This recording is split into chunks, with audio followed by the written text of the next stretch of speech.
दोस्तों, अगर आप भी ऋषभ पंत और शुभमन गिल को दुनिया का सबसे खतरनाक खिलाड़ी और कप्तान मानते हैं तो वीडियो को लाइक जरूर कीजिएगा। दोस्तों, आईपीएल का सबसे जबरदस्त मुकाबला अरुण जेटली स्टेडियम में दिल्ली कैपिटल और गुजरात टाइटन के बीच खेला गया। इस मुकाबले में गुजरात टाइटन ने टॉस जीतकर पहले गेंदबाजी करने का फैसला किया और दिल्ली कैपिटल्स को बल्लेबाजी करने के लिए आमंत्रित किया। दिल्ली की तरफ से ओपनिंग की शुरुआत करने मैदान पर पृथ्वी शॉ के साथ जैक फ्रीजर आए।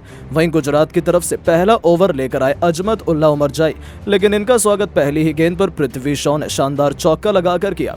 जैक फ्रेजर भी रुकने का नाम नहीं लिए। चौथी गेंद को उन्होंने भी चौके में तब्दील कर अपनी टीम के स्कोर को पहले ही ओवर में 10 रनों तक इन दोनों बल्लेबाजों ने पहुंचा दिया। गुजरात की तरफ से दूसरा ओवर लेकर आए संदीप वॉरियर बेहद ही खतरनाक गेंदबाजी का नजारा दिखा रहे थे, लेकिन तभी चौथी गेंद पर जैक फ्रेजर ने शानदार छक्का लगाकर उनका स्वागत किया। इसके बाद भी फ्रेजर का बल्ला रुकने का नाम नहीं लिया। पांचवी गेंद को भी उन्होंने चौके में तब्दील कर 2 ओवर में ही 22 रनों तक पहुंचा दिया। गुजरात की तरफ से तीसरा ओवर लेकर आए एक बार फिर अजमत उल्ला, लेकिन इनका स्वागत दूसरी ही गेंद पर पृथ्वी शॉ खतरनाक अंदाज में चौका लगाकर कर दिया। लेकिन उसके बाद गेंदबाज ने बेहतरीन वापसी की, लेकिन अंतिम गेंद पर जैक फ्रेजर ने खतरनाक अंदाज में चौका लगाकर अपनी टीम के स्कोर को 3 ओवर में 34 रनों तक पहुंचा दिया। गुजरात की तरफ से चौथा ओवर लेकर आए एक बार फिर संदीप वॉरियर और आते ही उन्होंने अपने ओवर की दूसरी ही गेंद पर जैक फ्रेजर को बाउंड्री पर कैच पकड़वाकर पवेलियन का रास्ता दिखा दिया। गुजरात को पहली सफलता 35 रनों के स्कोर पर मिल गई। फ्रेजर केवल 14 गेंद पर 23 रन बनाकर पवेलियन लौट गए, लेकिन पृथ्वी शॉ मैदान पर टिके हुए थे।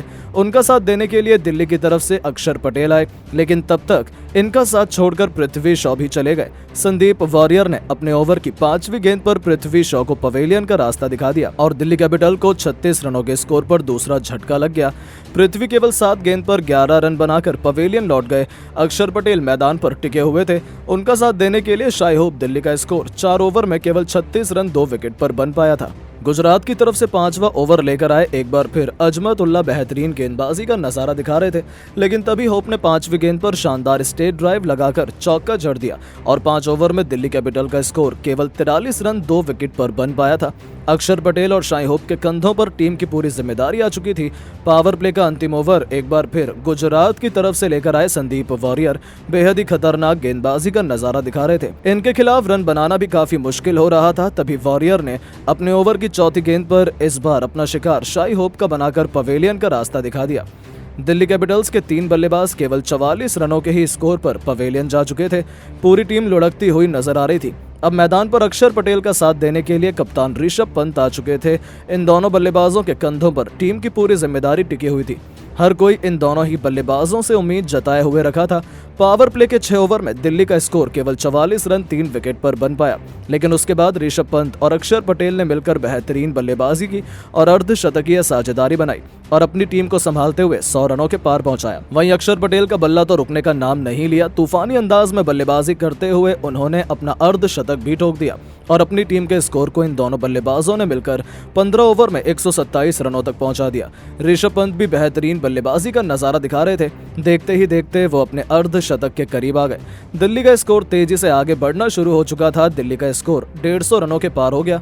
अक्षर पटेल खतरनाक अंदाज में बल्लेबाजी करना शुरू कर चुके थे, लेकिन तभी टीम के लिए 17वां ओवर लेकर आए नूर अहमद ने अपने ओवर की अंतिम गेंद पर अक्षर पटेल को पवेलियन का रास्ता दिखा दिया। 157 रनों के स्कोर पर दिल्ली कैपिटल का चौथा विकेट गिर गया। अक्षर पटेल 43 गेंद पर 4 खतरनाक छक्के और 5 चौके की मदद से 66 रन बनाकर पवेलियन लौट गए। पंत मैदान पर बल्लेबाजी कर रहे थे। उनका साथ देने के लिए अब नए बल्लेबाज स्टब्स आ चुके थे। वहीं ऋषभ पंत ने भी अपना तूफानी अर्धशतक केवल 34 गेंद पर ठोक दिया। देखते ही देखते दिल्ली कैपिटल्स एक पहाड़ जैसे लक्ष्य की तरफ बढ़ने लगी। 19 ओवर में ही टीम का स्कोर 193 रनों तक पहुंच गया। स्टेप खतरनाक अंदाज में बल्लेबाजी कर रहे थे। अंतिम ओवर लेकर आए टीम के लिए मोहित शर्मा। दूसरी ही गेंद पर ऋषभ पंत ने शानदार छक्का लगाकर अपने टीम के स्कोर को 200 रनों के पार पहुंचा दिया। इसके बाद भी वो रुके नहीं। अंतिम 3 गेंद पर भी ऋषभ पंत ने खतरनाक अंदाज में 3 छक्के जड़कर अपनी टीम के स्कोर को 20 ओवर में 224 रनों तक पहुंचा दिया और गुजरात के सामने पहाड़ जैसा लक्ष्य खड़ा कर दिया। इस लक्ष्य का पीछा करने उतरी गुजरात की टीम। ओपनिंग करने मैदान पर आए रिद्धिमान साहा के साथ शुभमन गिल। वहीं दिल्ली की तरफ से पहले ओवर लेकर आए टीम के सबसे खतरनाक गेंदबाज खलील अहमद। इस ओवर में गुजरात के बल्लेबाजों ने मिलकर 9 रन बटोर लिए और अपनी टीम को बेहतरीन शुरुआत दिला दी। दिल्ली की तरफ से दूसरा ओवर लेकर आए एनरिक नॉर्टजे और आते ही उन्होंने अपने ओवर की तीसरी गेंद पर शुभमन गिल को पवेलियन का रास्ता दिखा दिया। 13 रनों के स्कोर पर गुजरात टाइटन का पहला विकेट गिर गया। अब रिद्धिमान साहा का साथ देने के लिए मैदान पर साई सुदर्शन आ चुके थे और आते ही उन्होंने पहली गेंद पर शानदार छक्का लगाकर अपना खाता खोला और टीम के स्कोर को आगे बढ़ाया। इसके बाद भी वो रुके नहीं। अंतिम गेंद को उन्होंने चौके में तब्दील कर अपनी टीम के स्कोर को 2 ओवर में 24 रनों तक पहुंचा दिया। टीम के लिए तीसरा ओवर लेकर आए एक बार फिर खलील अहमद। इनका स्वागत इस बार रिद्धिमान साहा ने दूसरी ही गेंद पर शानदार चौका लगाकर किया। इसके बाद भी रिद्धिमान साहा रुके नहीं। अगली गेंद को उन्होंने चौके में तब्दील कर दिया। इसके बाद रिद्धिमान साहा का बल्ला रुकने का नाम नहीं लिया। अंतिम गेंद पर खतरनाक अंदाज में छक्का जड़कर अपनी टीम के स्कोर को 3 ओवर में 41 रनों तक पहुंचा दिया। गुजरात के बल्लेबाज बेहद आक्रामक अंदाज में नजर आ रहे थे। टीम का स्कोर तेजी से आगे बढ़ रहा था। दिल्ली की तरफ से चौथा ओवर लेकर आए एक बार फिर एनरिक नॉर्किया। इनका स्वागत एक बार फिर साई सुदर्शन ने लगातार 2 गेंद पर 2 चौके जड़कर अपनी टीम के स्कोर को 50 रनों के पास पहुंचा दिया। 4 ओवर में ही गुजरात का स्कोर 50 रनों तक पहुंच गया। दिल्ली की तरफ से 5वां ओवर लेकर आए राशिक सलाम। इनका स्वागत साई सुदर्शन ने दूसरी ही गेंद पर शानदार चौका लगाकर किया। सुदर्शन की बल्लेबाजी देखकर रिद्धिमान साहा भी रुकने का नाम नहीं लिए। 5वीं गेंद पर उन्होंने भी शानदार चौका जड़कर अपनी टीम के स्कोर को आगे बढ़ाया और 5 ओवर में गुजरात का स्कोर 60 रनों तक पहुंच गया। दिल्ली की तरफ से पावर प्ले का अंतिम ओवर फेंकने आए टीम के बेहतरीन गेंदबाज मुकेश कुमार, लेकिन इनका स्वागत तीसरी गेंद पर साई सुदर्शन ने शानदार चौका लगाकर किया। लेकिन इसके बाद मुकेश कुमार ने बेहतरीन वापसी की और एक भी रन नहीं दिए। पावर प्ले के 6 ओवर तक गुजरात का स्कोर एक विकेट पर 67 रन बन चुका था। इन दोनों बल्लेबाजों ने बेहतरीन अंदाज में दिल्ली के गेंदबाजों की जमकर कुटाई की। एक के बाद एक कई चौके छक्के लगाए। इसके बाद भी गुजरात के कई बल्लेबाज मैदान पर आते गए और अपने तूफानी अंदाज से मैच को पलट कर रख दिया। वहीं दिल्ली के भी गेंदबाजों ने मैच में बेहतरीन अपनी टीम को वापसी कराई और फिर ये मुकाबला अंतिम ओवर तक जा पहुंचा। दोनों टीमों में किसी एक टीम को विजेता बता पाना काफी मुश्किल था। लेकिन दोस्तों, अब आपको क्या लगता है, दिल्ली कैपिटल और गुजरात टाइटन में कौन है सबसे खतरनाक टीम? नीचे कमेंट करके जरूर बताएं। दोस्तों, अंतिम ओवर के बादशाह ऋषभ पंत ने आज दिल्ली के मैदान में लास्ट ओवर में इतने रन लगाए ना कि धोनी भी इतने रन नहीं लगा पाते। आखिरकार कैसे दोस्तों ऋषभ पंत ने मोहित शर्मा के परखच्चे उड़ाते हुए ऐसी बल्लेबाजी करी कि देखकर आज धोनी भी उन्हें सलाम कर रहे हैं और वर्ल्ड कप के लिए उन्होंने एक जोरदार स्टेटमेंट भी दिया है इसी पारी से। आपको उस लास्ट ओवर का वीडियो दिखाने जा रहे हैं जिसने पंत के करियर को दोबारा से इंडियन टीम तक ला दिया है। लेकिन उससे पहले दोस्तों, आप सभी को क्या लगता है वर्ल्ड कप के लिए धोनी और पंत में से बेस्ट चॉइस कौन सी है? नीचे कमेंट कर हमें जरूर बताइएगा। दोस्तों, आईपीएल हो या Indian cricket team, last over के बादशाह तो केवल 2 हैं, ऋषभ पंत और MS धोनी।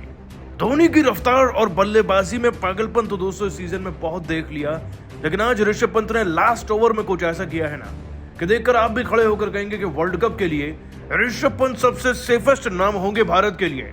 आपको बताएं दोस्तों, गुजरात और दिल्ली की टीम के बीच में आईपीएल 2024 का 40वां मुकाबला खेला जा रहा है। दोनों टीमें बहुत तगड़ी हैं लेकिन जीत की प्यासी हैं। दिल्ली की टीम पहले बल्लेबाजी कर रही थी और शुरुआती दौर में विकेट्स गिरने के बाद सारा दारोमदार अक्षर पटेल और पंत के कंधों पर था, जिसमें अक्षर 43 गेंदों में 66 रन बनाकर गए और ऋषभ पंत के भी अंतिम ओवर के खत्म होने से पहले तकरीबन 56-58 के आसपास रन थे। लेकिन लास्ट ओवर में कुछ ऐसा गजब हो गया जिससे दिल्ली की टीम का स्कोर 180 से उठकर 222 तक पहुंच गया। दोस्तों, इस लास्ट ओवर को डालने के लिए मोहित शर्मा आए थे। पंत उनका सामना कर रहे थे और वो मन बना चुके थे कि ट्रिस्टन को स्ट्राइक नहीं देंगे बल्कि खुद ही मोहित शर्मा को अकेले बेलेंगे। दुनिया सोच रही थी दोस्तों कि इस आईपीएल में मोहित शर्मा का कमबैक हो गया, लेकिन ऋषभ पंत के दिमाग में कुछ और ही चल रहा था। दोस्तों, ऋषभ पंत ने इस ओवर की पहली गेंद पर 2 रन लिए। लगता है कि उनके बल्ले के खतरनाक शॉट को देखकर अब मोहित शर्मा इतना घबरा गए कि अगली गेंद को वाइड डाल दिया। बस यहीं पे दोस्तों ऋषभ पंत को डर का आभास हो गया जो मोहित शर्मा की आंखों में दिख रहा था। मोहित शर्मा दोस्तों एक लो फुल टॉस डालते हैं। ऋषभ पंत लॉन्ग ऑन की तरफ से ऐसा खतरनाक शॉट लगाते हैं कि गेंद सीधा दूसरे स्टैंड में जाकर गिरती है। ये खतरनाक छक्का होता है। डर और ज्यादा बढ़ जाता है पंत का। जिसके बाद दोस्तों एक और लो फुल टॉस मिलती है जिस पर एक चौका आता है। अब दोस्तों फुल टॉस नहीं ठीक तो वो बैक ऑफ द लेंथ जाके डालते हैं। अगली गेंद पर एक और छक्का आता है बैकवर्ड स्क्वायर लेग की तरफ से। जिसके बाद दोस्तों एक और फुल टॉस आती है। इस ओवर की 5वीं गेंद पर ऋषभ पंत फिर से ऑफ स्टंप की तरफ से छक्का जड़ते हैं और दोस्तों एक और लो फुल टॉस इस ओवर की आखिरी गेंद बनती है जिस पर एक और छक्का लगता है। यानी कि इस इकलौते ओवर से 31 रन आए। ये आईपीएल 2024 का सबसे महंगे ओवर्स में से एक बन गया है। दोस्तों ऋषभ पंत ने इसी ओवर के अंदर 31 रन बनाए, अपनी पारी को सीधा 43 गेंदों में से उठाकर 88 रन पर ले गए। ये है दोस्तों ऋषभ पंत जो वर्ल्ड कप के लिए तैयार हैं, फिट एंड फाइन हैं। और वाकई में इनकी पारी को देखकर ये कहना तो बनता है कि धोनी को वर्ल्ड कप के लिए ले जाना चाहिए, लेकिन केवल मेंटोर के तौर पर, क्योंकि ऋषभ पंत तैयार हैं और बेमिसाल परफॉर्मेंस उन्होंने जो आज दी है उसे देखकर तो धोनी भी तालियां बजा रहे होंगे। वैसे आप सभी पंत की इनिंग को 10 में से कितने नंबर देंगे, नीचे कमेंट कर जरूर बताइएगा और अभी सब्सक्राइब कीजिए हमारे YouTube चैनल को। धन्यवाद।